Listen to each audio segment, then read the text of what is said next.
Antara golongan yang rugi dari simpanan emas ni adalah mereka yang beli emas digital yang tak patuh syariah.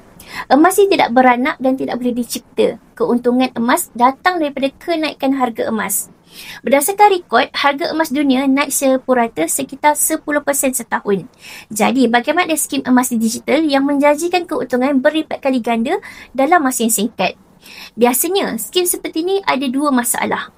Emas tu mungkin tak wujud dan yang kedua, transaksi dia tak patuh syariah. Emas adalah item ribawi. Bagi umat Islam, jika urus niaga tak patuh syariah, ia boleh jatuh hukum riba.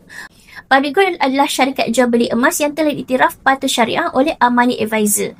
Konsep dia mudah dan telus, beli emas, dapat emas. Dan mereka yang menabung melalui akaun emas Gap, kita boleh menabung gram emas sikit demi sikit. Dan bila kita dah cukup gram, boleh keluarkan emas fizikal pada bila-bila masa. Nak mulakan simpanan emas, boleh isi barang siap dekat bawah tu ataupun DM untuk bisa bantu dan bimbing langkah yang betul untuk tuan-puan mulakan simpanan emas hari ini.